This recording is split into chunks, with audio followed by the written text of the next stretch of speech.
Assalamualaikum warahmatullahi wabarakatuh. Halo sohib muslim dan muslimah dimanapun berada.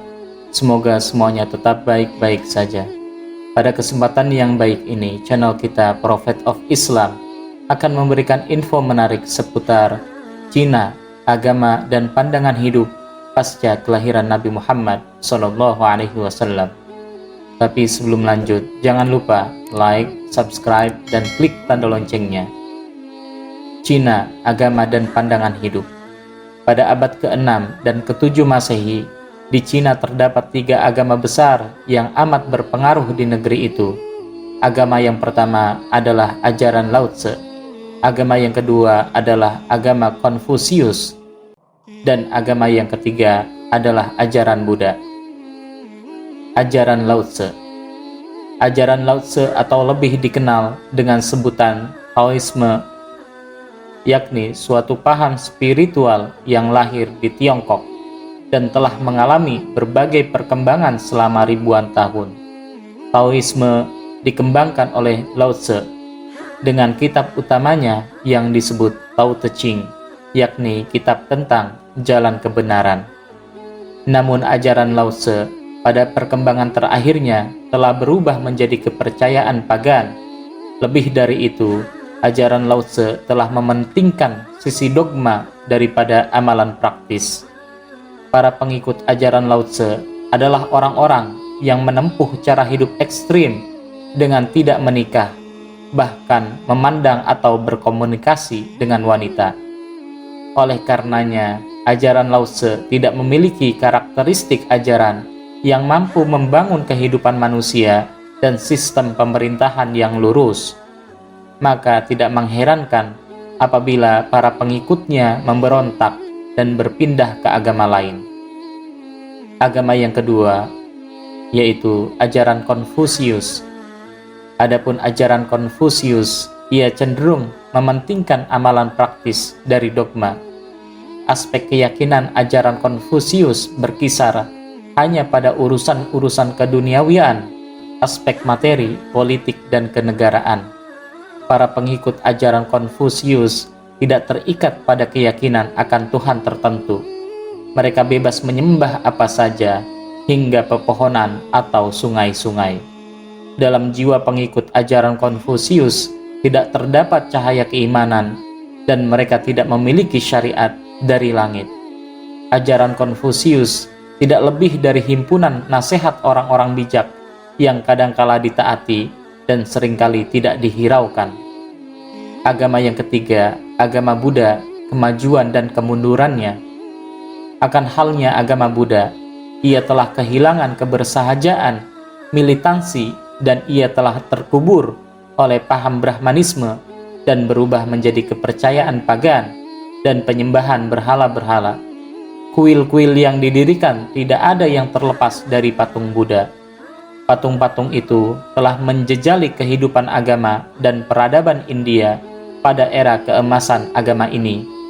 Siapa yang pernah berkunjung ke kota Taksila, wilayah barat Punjab, Pakistan, akan terperangah menyaksikan bayang-bayang patung Buddha yang digali dari reruntuhan kota lama penganut agama Buddha. Dari bukti-bukti arkeologis tersebut, diketahui bahwa agama Buddha telah berubah sama sekali menjadi ajaran pagan. Guru besar sejarah peradaban India, Profesor Aishur Atopa, dalam bukunya India Kuno dalam bahasa Urdu mengatakan, di bawah bayang-bayang agama Buddha telah berdiri sebuah institusi negara yang amat menjunjung tinggi fenomena-fenomena lahiriah ketuhanan dan penyembahan patung-patung, dan telah merubah medan persaudaraan Buddha dan diikuti dengan lahirnya berbagai bid'ah atau penyimpangan. Kaum Brahmanisme menjadikan Buddha Gautama sebagai sosok replika banyak Tuhan, dan dengan demikian ikatan persaudaraan Buddha memiliki kekayaan amat besar dan menjadi pusat bagi kepentingan golongan tertentu atau kalangan. Pokok-pokok ajaran agama menjadi kabur dan dirasuki oleh unsur-unsur sihir dan khurafat. agama Buddha mengalami kemunduran setelah lebih 1000 tahun menjadi agama yang menguasai India. Mrs. Rhys David mengemukakan bahwa kelemahan dan ketimpangan yang melanda agama Buddha pada periode itu adalah pemikiran-pemikiran yang tidak waras telah menutupi ajaran moral Buddha Gautama hingga tersisih oleh imajinasi. Sebuah agama baru telah lahir dan berkembang luas dan berhasil meraih simpati banyak orang, kemudian hilang lenyap dan digantikan oleh agama lain, dan demikian seterusnya. Sehingga pemikiran-pemikiran khurafat itu berhimpun menutupi cakrawala dan menggelapkan dunia. Ajaran-ajaran Sang Buddha yang bersahaja telah terkubur oleh sebab sikap yang berlebihan dalam memahami persoalan-persoalan ketuhanan. Brahmanisme dan ajaran Buddha telah mengalami masa-masa kemunduran dan dirasuki oleh tradisi-tradisi rendah, dan suatu hal yang sulit untuk membedakan di antara keduanya. Ajaran Buddha telah melebur menjadi satu dengan Brahmanisme. Wujud Tuhan dan kepercayaan akan adanya Tuhan masih menjadi persoalan yang meragukan dalam sistem kepercayaan agama Buddha berdasarkan penuturan para sejarawan agama Buddha dan pendirinya. Sebagian justru kebingungan dan bertanya-tanya, bagaimana mungkin agama sebesar itu berdiri di atas prinsip-prinsip yang tidak mengimani wujud Tuhan? Jika demikian halnya, maka ajaran Buddha hanyalah sebuah teori, meditasi, dan terapi menundukkan hawa nafsu, menghimpun sifat-sifat luhur, dan demi keselamatan diri dari penderitaan dan cara untuk menggapai pengetahuan.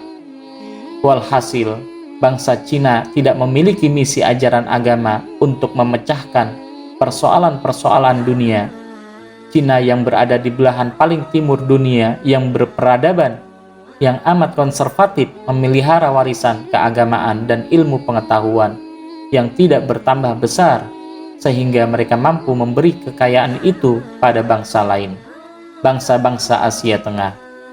Adapun bangsa-bangsa lain di Asia Tengah dan Timur seperti Mongol, Turki, dan Jepang, mereka adalah para penganut kepercayaan Buddha yang tercemarkan atau kepercayaan pagan.